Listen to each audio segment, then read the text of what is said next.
Salut à tous. Si vous êtes fan de la série Viking, en attente du prochain Assassin's Creed, ou fan d'histoire et piqué de curiosité, cette vidéo est faite pour vous. Nous allons parler du temps des Vikings, ou devrais-je dire des Scandinaves. Pour commencer, on va rayer les idées reçues sur les Vikings. Et il y en a beaucoup. Mais vraiment beaucoup. On n'a pas de casque à cornes, ils ne jurent pas tout le temps sur leur dieu, ils ne boivent pas dans les crânes de leurs ennemis vaincus, ils ne sont pas que des guerriers, ils ne tuent pas tout ce qui bouge car en effet ils commercent, et notamment le commerce d'esclaves, donc il ne faut pas abîmer la marchandise, et donc ils ne massacrent pas tout le monde.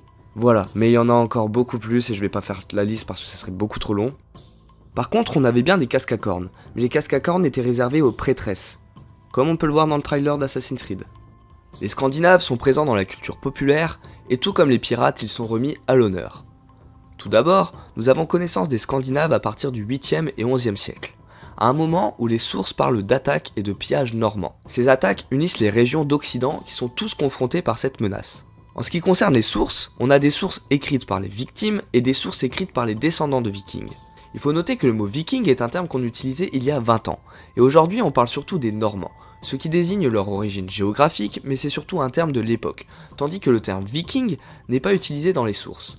Le mot normand insiste sur l'étrangeté des envahisseurs. Ce sont des étrangers venus du nord. Selon les clercs, le nord est menaçant, car c'est là que va venir l'apocalypse selon l'Ancien Testament. On utilise aussi le terme de Scandinave, cependant. La plupart des vikings ne viennent pas de Scandinavie. Il y a aussi l'Islande et d'autres terres. Le mot viking s'agit d'une création tardive du 19e siècle. C'est tout de même présent dans les textes, mais cela signifie en réalité une activité, une entreprise nautique visant à s'enrichir. Ce n'est donc pas une identité, mais une activité. C'est une activité honorable et normale. C'est un métier, marchander et piller et ramener des richesses, c'est cela être viking. Donc ça ne renvoie pas à une identité, mais à un métier fait par une certaine catégorie de population. Donc dans un premier temps, on va s'intéresser aux causes des raids.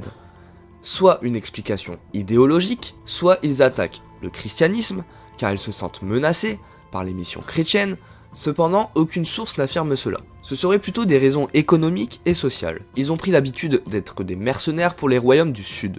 Ils s'enrichissent pour leurs services et une élite sociale émerge, quand ils rentrent riches et avec de quoi gérer des villages et être influents et puissants. Au 8e siècle, on a deux changements. D'abord technique, on a la découverte de la voile. Jusque-là, ils n'avaient que des rames. La voile existait déjà en Méditerranée, mais une fois qu'ils ont la technique de la voile, ils peuvent se permettre de naviguer plus loin. Ils ont aussi une connexion internationale par le commerce. La circulation des richesses accentue la lutte entre les chefs élites, qui se font la guerre entre eux. Ces chefs sont stimulés par les richesses du Sud, richesses qu'ils ont besoin pour l'emporter contre leurs rivaux. C'est pourquoi les raids sont nécessaires. On ne sait pas pourquoi ils partent d'un coup en raid.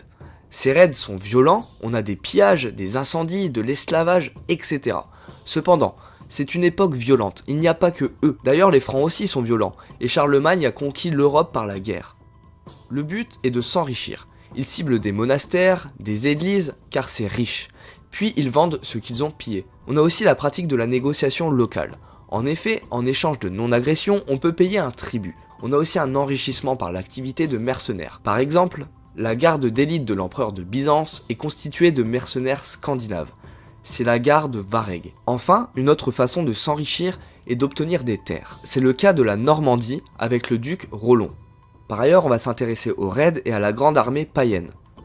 On a tout d'abord des petites bandes. Il faut réussir à recruter des hommes. Les raids normands vont de l'Espagne à l'Irlande, de Constantinople à la Provence, etc. On a de nombreuses sources, mais elles sont écrites par les victimes des raids. Donc on a une vision uniquement hostile, tandis que les Normands n'ont pas de sources écrites. En effet, leur tradition est plutôt orale. Les premiers raids commencent vers 790, et le premier enregistré dans les sources est celui de 793, le raid de Lindisfarne. À ce moment-là, les raids sont épisodiques. Ce n'est pas toutes les années, mais c'est une menace assez inquiétante pour avoir une réaction des rois en Angleterre, comme la création de flottes, ou alors Offa de Mercie qui lance un réseau de défense côtière. Entre 800 et 835, on a un gros vide dans les sources. Soit on n'a plus de raids, soit on n'a pas de sources conservées. Et en 835, les raids reprennent de plus belle, et de manière nombreuse. En 842, les Normands remontent jusqu'à Londres, et ils s'aventurent dans les terres. Pour la première fois, les Normands hivernent en Francie, autour de la Seine. Et en 850-851, c'est le premier hivernage en Angleterre. Ils attaquent les concentrations de richesses. donc c'est-à-dire les monastères et églises. Ils pillent et enlèvent. En 865, c'est l'arrivée de la grande armée païenne, qui séjourne plusieurs années en Angleterre. Ce n'est pas une armée d'invasion menée par un seul chef avec un projet de conquête.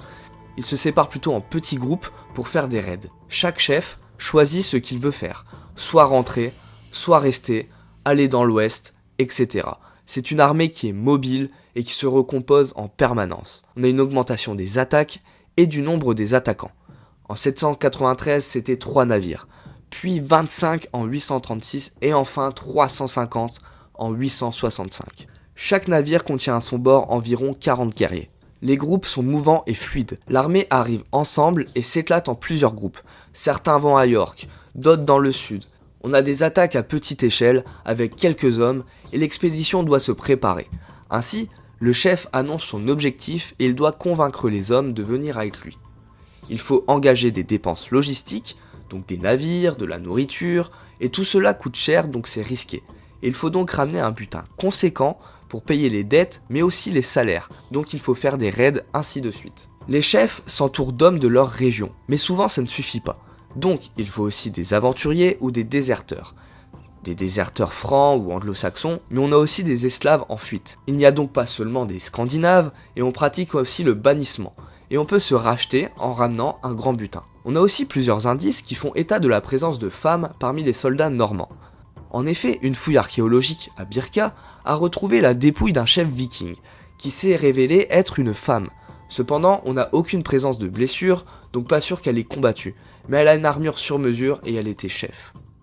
L'armée établit des bases à l'intérieur des terres en construisant des camps temporaires qui deviennent des forteresses. Cette grande armée a des conséquences politiques, notamment la conquête de l'Angleterre du Nord qui devient une véritable zone d'influence, et les Normands jouent des rivalités entre les différents chefs anglo-saxons. Ils connaissent tout de même des défaites de la part des différents chefs anglo-saxons, comme Alfred le Grand. Le plus souvent, un paiement d'un tribut est la meilleure solution, et c'est une pratique courante. On paye les Normands pour qu'ils s'en aillent, et ces tribus semblent être supportables pour ces différents rois anglo-saxons. On n'a pas de traces de désorganisation économique. En 876, on a une phase de conquête des Normands, et ils se mettent à cultiver la terre. On a donc une volonté de rester et le sentiment de faire partie de la terre qu'on cultive. Ils cherchent à coloniser des territoires, mais cette volonté dépend des endroits et des Normands eux-mêmes, car tous n'y aspirent pas forcément. La recherche des butins est toujours une motivation primordiale, mais laisse peu à peu la place à des ambitions politiques. En effet, par exemple, le roi Alfred négocie avec le Normand Guthrum, qui souhaite avoir la légitimité des frontières qu'il possède. On a donc une ambition territoriale. Ce traité fixe plus ou moins une frontière entre la zone d'influence du Wessex et celle des Normands. Cela permet à Alfred de gagner du temps pour constituer une flotte et ainsi chasser les Normands, et asseoir sa suprématie comme libérateur. La zone occupée par les Normands se nomme le Danelaw. C'est la terre soumise à la loi des Danois, et ce mot apparaît aux alentours de 1013-1014. Cela renvoie au principe de la personnalité des lois. En effet, ça provient des Romains. En gros, la loi dépend de la personne qu'elle juge et pas au lieu où on est. C'est-à-dire que si par exemple on est normand à Londres, on est soumis à la loi normande. La confrontation entre les Normands et les Anglo-Saxons n'est pas aussi radicale que les clercs veulent le dire. En effet, le clergé démontre une vision de dualité. D'un côté on a le bon, donc les Anglo-Saxons, contre le mal, donc les Normands. Or, dans les faits, les Normands ne sont pas des barbares au sens retardé culturellement. Ils ont une compétence militaire et navale avec des navires de grande qualité. Néanmoins, à cause des raids, certains évêchés disparaissent et il y a des destructions. Et dans les royaumes, on a perdu la quasi-totalité des sources à cause de ces raids et des pillages et incendies. La question du paganisme est persistante, puis beaucoup acceptent le baptême. Mais ils n'abandonnent pas forcément le pillage. On ne sait pas s'il y a une hostilité envers les chrétiens, s'ils tuent parce qu'ils sont des chrétiens ou juste parce qu'ils sont des adversaires. Les Normands fondent aussi de nouvelles villes, comme Dublin. Ce qui a été pillé est remis sur le marché et cela relance l'économie et les villes se développent. Et on a une grande circulation des hommes et on s'unifie avec le monde anglo-saxon. C'est donc le temps des grands changements. Ces vikings sont de grands explorateurs. Pas de cartes, pas de boussole, mais une solide connaissance de la mer. On a une expédition normande et ils s'installent dans les pays baltes près de la future Russie, mais aussi en Francie et en Angleterre. Même s'ils sont dispersés, ils sont unis par une langue commune, le vieux norrois. Ils s'installent sur des espaces peuplés, comme la Normandie, mais aussi sur des territoires non peuplés, qu'ils ont découverts, comme la terre de glace en 870, l'Islande, qu'ils ont colonisé efficacement avec des bâtiments massifs pour accueillir du monde, et c'est une terre avec des richesses importantes, une faune importante, mais aussi un terrain pour les aristocrates bannis du Danemark. Elle est connectée aux îles scandinaves. En 930, on a 6000 hommes sur place et c'est une sorte de démocratie, par l'Alsthing. C'est un centre culturel majeur car c'est là qu'on a produit beaucoup de textes, des sagas, etc. Ce qui prouve leur volonté de se rattacher à leur terre d'origine. Ce sont des grands aventuriers, comme Éric le Rouge, qui découvre le Greenland, la terre verte, donc le Groenland, après son bannissement d'Islande. Puis son fils, Leif, continue les explorations et découvre le Canada actuel. Avec la Grande Armée, on a un brassage culturel, car il n'y a pas que des Danois, mais aussi des Islandais, des Scandinaves, des Écossais, des déserteurs francs et anglo-saxons, des esclaves, etc. Tout ceci donne une fusion culturelle, une langue mixte, une circulation des personnes, et les chefs normands vont épouser des femmes aristocrates d'Occident, et les héritiers des Vikings retiennent ou non cette identité mixte. Autre phénomène important, c'est la christianisation. Toutes les chroniques sont unanimes pour dire qu'ils sont païens. Ce sont des pirates normands, entre guillemets, qui sont devenus chrétiens au fil des contacts. Ils veulent devenir mercenaires ou vassals, mais pour être vassal, il faut un territoire et être chrétien. Il faut donc donner un serment de fidélité sur la Bible. C'est le cas de Rollon pour avoir la Normandie en 911. Dès le début du Xe siècle, on voit des Vikings obtenir le baptême et c'est un mouvement progressif et long. Le Danemark se christianise en 960, l'Islande en 1000 et la Norvège en 1040. Jusqu'à la fin du XIIIe siècle, le roi de Suède jure encore par tort, même s'il est chrétien. Et ils sortent lentement de leur religion. Adhérer au christianisme, ce n'est pas renier complètement leurs anciens dieux. Et ces rois nouveaux chrétiens se disent chrétiens quand ils en ont besoin. En ce qui concerne Rollon et Gosrum, ils ont une identité chrétienne, car ils ont choisi de s'intégrer et d'avoir un territoire. On a une affirmation d'un modèle politique monarchique et chrétien. C'est la mise en place des royaumes scandinaves. Ces rois ont adapté ce qu'ils ont vu lors de leurs différents raids et explorations. L'affirmation de ces monarchies entraîne à la fois l'apogée et la fin de l'ère viking. Apogée, car ces pouvoirs permettent de mener des expéditions plus fortes et importantes, des programmes de fortification pour mieux tenir leur territoire. Mais c'est aussi la fin de l'ère viking car ces monarchies ne peuvent plus accepter la fluidité des troupes et la trop grande liberté des capitaines, qui peuvent notamment défier leur autorité. Thorkel est considéré comme le dernier chef viking. Il se soumet au roi mais veut être autonome. Il est donc exilé avant d'être rappelé comme gouverneur du Danemark. Les raids sont alors moins nombreux, quelques expéditions dans les espaces sans pouvoir fort, notamment en Sibérie, mais à ce moment-là, c'est la fin des expéditions. Pour conclure, les Vikings étaient à l'origine des hommes et des femmes qui se livraient à une activité nautique lucrative. Mais petit à petit, le terme est devenu péjoratif. Ils sont considérés comme des pirates. Les Vikings adoptent petit à petit une identité chrétienne, s'intégrant ainsi en Europe. Bien entendu, j'ai essayé de synthétiser et j'ai dû faire des choix pour que la vidéo ne dure pas des heures.